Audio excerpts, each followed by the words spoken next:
They got to shooting at the funeral.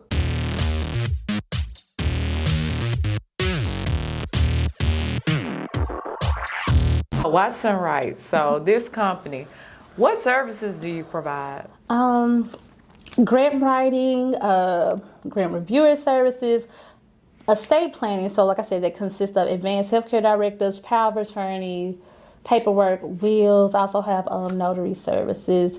I also do like outreach, kind of just teaching classes, letting people know like, look, I need you to have your stuff in order. I have a class, the one like you helped me with tonight. I'm so happy. Lord, not another fish fry. Because I am so tired of when people pass away. We doing fish fries. And if we're not doing fish fries, we're doing Car washes, balloon releases, t-shirts. And I get confused with the t-shirt part because I'm like, now, are the proceeds going to the family because they're trying to raise money, or are the proceeds going to the people who are making the shirt? And then I get confused with that. And I'm just like, if people get a policy when their child is like 1 or 2, and even if it's a $10,000 policy, you're going to pay this premium that may be like $4 a month. And that's what it's going to be the entire time. So when I did like some quotes not too long ago, it was $52 a year for a $10,000 policy for like a 2-year-old. We eat up $52. Mm-hmm. Why do you feel a lot of people don't get life insurance? So, number one, I feel for our community, we don't have that conversation. I remember even just having a conversation with one of my siblings, kind of talking about just making sure we have something for my mother. And my sister's like, Schanaque, well, I don't want to talk about this. I said, that's fine. I'm like, do y'all want to go in for a ways on this policy? They was like, we're not talking about this. I'm like, that's fine. Don't worry about it. You can do that fish fry by yourself. But we don't want to have the conversation. And because we feel like it's a sensitive topic. And unfortunately, even though I feel in my soul, I'm going to be here to 150 years old, we don't live to be that old. Mm-hmm. And we don't want to have that conversation because I can understand, like, somebody may feel like, oh, I'm not going to get this, or I'm not going to get that, or you go into all of that. And I will be just full transparent. Every time somebody has passed away in my family, it has been ugly. Mm. When I buried my granddad on Wednesday, people started stealing out the house on Friday. Mm. And so a lot of us know what a will is, but you mentioned a living will. What's a living will? That's one like that you have when you're still alive. Like if stuff needs to be taken care of, like when you're still alive, you have that living will that can take care of those things right now. The will after that is the one just like when you pass away, how everything is kind of like divided up. So kind of like if you're on life support, would that be? Yeah. Okay. And what is estate planning? So estate planning is when you're getting all of your documents together. So how I mentioned like the advanced healthcare directives, for example, how I needed that paperwork just to even be able to tell them what to do with my granddad. If I'm about to pass away or I'm having even just a major surgery, if they have to resuscitate me, whatever they need to do, that's what's listed in those advanced healthcare directives. Some people say, like, if I'm about to die, let me die. Then you have people that's going to be like, nah, you keep working on me for like 50 days. Like, but that's what those advanced healthcare directives, that's what it says. It's going to also say like, okay, if you can't get a feeding tube down my throat, well, then you put that feeding tube in my stomach. Like, you make sure I get all the nutrients I can get. That's what the advanced healthcare directives are. And the power of attorney, those are the people, because you can always list more than one, who's going to make those decisions. Which is why it is so important for just all of us to know, like, who's going to make those decisions for us. And even, like, in my case, like, I talk to my best friend, like, all the time. And I always say, like, hey, I'm going to reach for the stars even when I'm in my depth. And I'm just like, okay, now, look, when I pass away, my nails need to be done. All the, like, I say, it needs to be purple. I say, I have a list these people can come, people can't go. I'm like, it is. It's just gonna be like a whole just luxury funeral. I said they'll have about 5 times to come look at me, and she's like, what? I said even though like I'm laughing, but I have this conversation with my best friend because I'm just like, I don't have any children. I'm not married, so look, I need you to know like this is where things are. This is how things are gonna be. You ain't gotta worry about my folks because everything is taken care of. Like I have this right here for you.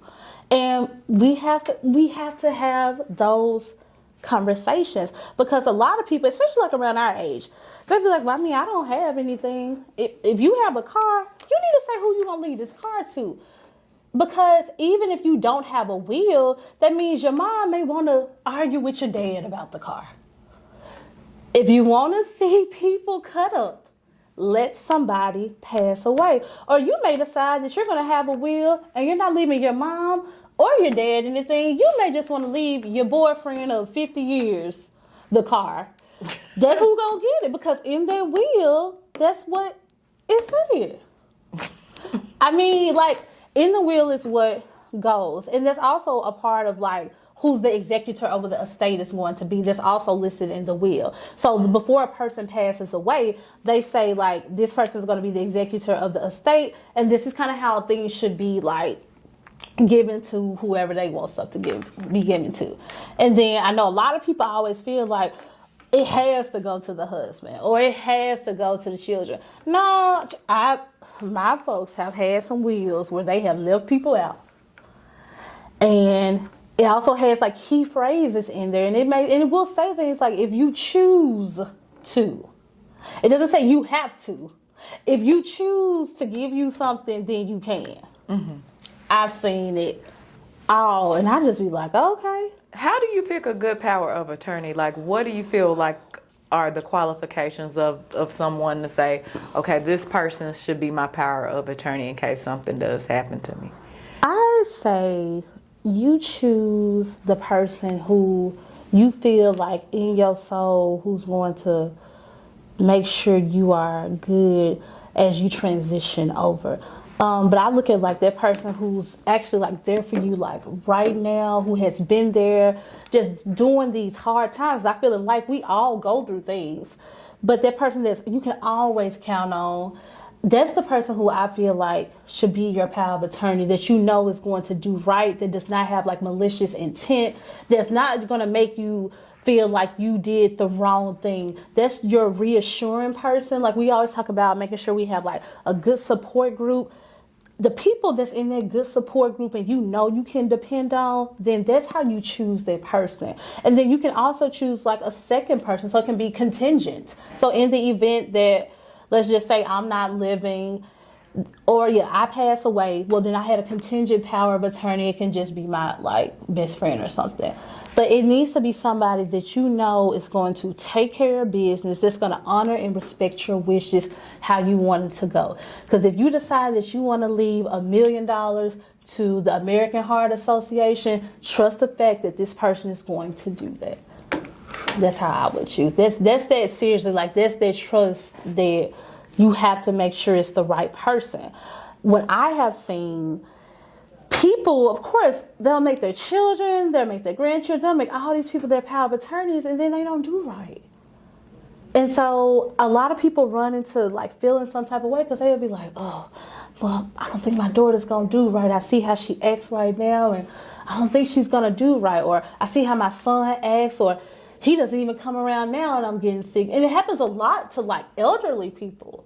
And so you just really you really need to be mindful. Like when you start filling out this paperwork, like it's almost like law. Like it's crucial. And you can feel who's going to do right. You can feel it. And those have to be like those real tough decisions. I've spoken to someone in regards to power of attorney, and it was a guy, and it was so funny because he had multiple kids' mothers. And so I asked him, I was like, so if you pass away, who's gonna bury you? And he was like, oh, my mama. I said, well, what if your mom passes away? Or what if your mother passes away and you all are together? who's gonna bury you? Because you're not married, but you have like, multiple kids' mothers. I said, is it gonna be mother number 1, mother number 3, mother number 2? And like he was laughing. But you were serious. Yeah, and I was like, or, are they gonna be mad? Is somebody gonna throw you in the Mississippi River? So I'm saying things like I'm laughing, I'm joking with it, but he was just like, you know what? That is a really great question. I said, because God forbid you have some other kids somewhere, then they're gonna have to deal with that. If you don't want it to be any of your children's mother, maybe you have a sibling, somebody that can make these decisions.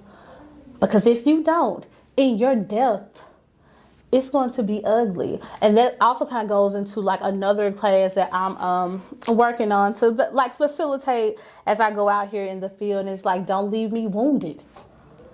Because it's already hard when a person passes away. And so if you're the person that has to take care of everything, so I've always been a person that I take care of business first and then I have to grieve later. Remember, I just kept having grief after grief. I never was able to just be like, breathe. It was always, I got to take care of business. Of course, I just told you how the funeral home was doing me. They don't care about your tears. They're going to hand you some peppermint, some tissue, some water, and their catalog. They do not care about that. It's a business. And I'm not saying, like I said, they're not bad people, but it is a business. So that's why I ask people, who is going to bury you? I'm dead, now what? So I ended up, I just completed this wonderful program called Builders and Backers.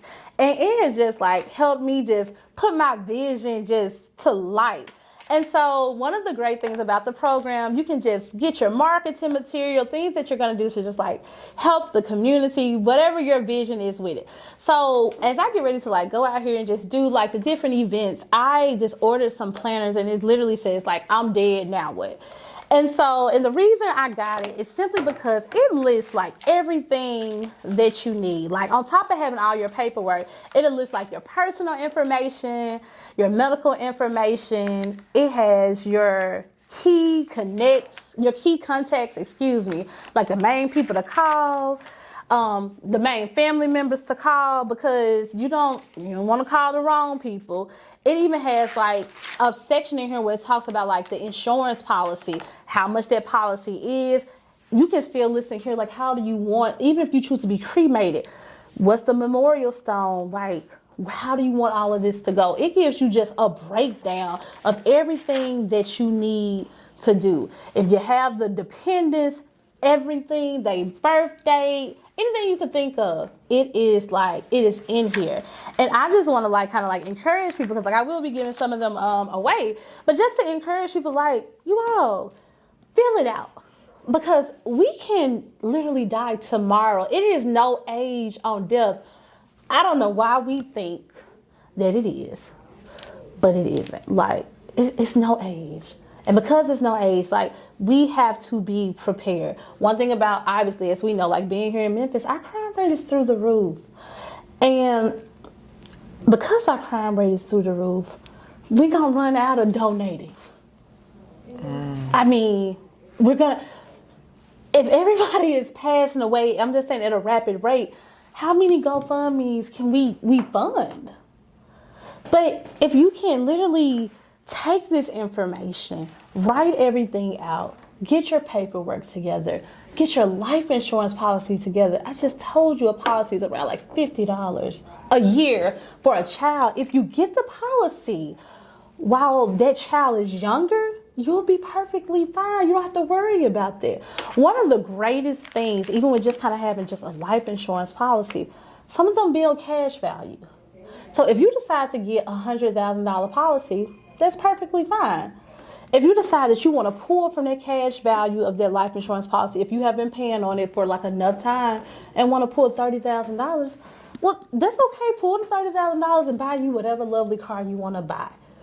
You still have $70,000 to bury you. I promise you, it don't cost $70,000 to bury you. But even whoever you're leaving your money to in your life insurance, they'll still be okay. People don't realize so many people get these life insurance policies early on And then that's how they're able to like pay for their children's college education, or how they're able to get their child a car. So it comes in handy like on both sides. And we don't have those conversations. I did some research and I noticed where it stated like about 70% of African Americans don't even have wills. Even your celebrities don't have wills. So when we see people like when DMX passed away, he didn't have not life insurance, he didn't have a will. Is it Chaz Boswick? He didn't have a will. And it's just like, wait a minute. So you're thinking of people like to make the money, how they say, they don't have these things. And so that's why it takes them so long to be buried. And you see people like into it because stuff is not together. We don't have the conversation. And here's the thing. I know it's not just an African American issue, but I just can, go by from what I see. So if I ask how many people have a life insurance policy, the first thing people say, oh, I have it through my job. I'm like, that's great. But if you get fired today, or if you leave that job today, that policy is gone. You still need to have another policy. Because can't nobody bury you. And if you're like me, they want this extravagant funeral, like, it needs to be extravagant. You're not going to have me in there looking terrible. Like, and that's just what it is. Like, bury me as if how you see me today. And so I put my things in place so people don't have to feel those wounds. I never want a person to feel anything that I felt burying people. I have had family members, they ain't been dead a week. What you gonna do with the house? Can I get the truck? Can I get $1,000? Can I get $10,000? I'm like, can you get off my phone? Like, I would never forget the last time when my granddad passed away. I had to go to the doctor. I was like, you know what? Ma'am, I'm not good. I said, my folks are getting on my nerves. You may want to give me something to sleep and relax. Because this has been a lot. Because it gets to the point where you can't even trust your family around you. And it's not everybody. You don't know who to trust. Because some people be like, I'm really here trying to help you, trying to support you. No, they have another alternative motive. I will be honest with you. Remember, I told you, I was able to go to the bank and get the cashier's check for my granddad. I had a family member sitting up here asking for money on cash out, like we didn't have money to bury him. I had to make a post and just straight up just say, like, look, we didn't even need a half a tissue to bury my granddad. And if anybody requested money for you, I truly apologize. Because we didn't need anything. You will be surprised. If you're, I mean, like I said, his stuff was in order, but you'll be surprised. And that's not a feeling that you want to leave, like your daughter, your family, anybody. You don't want to leave somebody like that, because people gonna come out the woodworks. And you're gonna have folks that try to pretend like they really your friend. Oh, let's go somewhere. Girl, they don't care about going nowhere with you. And they'll try to I say they play and prey on your emotions while you're grieving. You get a lot of people like that.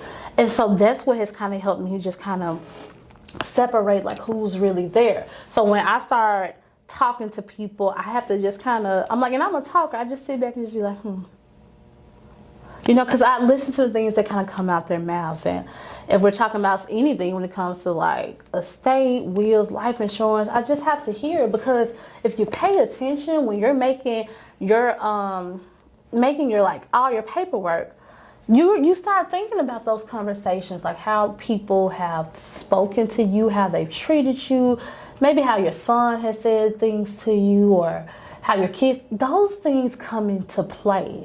And so when I talk to people and we're talking about these decisions, it bothers them. Mm-hmm. But it's like, would you rather leave them here in a mess, fighting each other? Because I've seen where people they got to shooting at the funeral. Look it up. Because it's crucial and it's true. If you have your ducks in a row, it will not hurt you as bad. Now, the great thing about my granddad, I thought it was so amazing. He even had in his will, like, if you choose to contest this will, that you will pay for, like, my lawyer, my court costs. Like, it's one of those, like, if you play with her, I'm gonna make you spend some money for playing with her. And I didn't have anybody. Okay, how do we book your services? So we are pretty much almost up and running. I'm gonna have my website.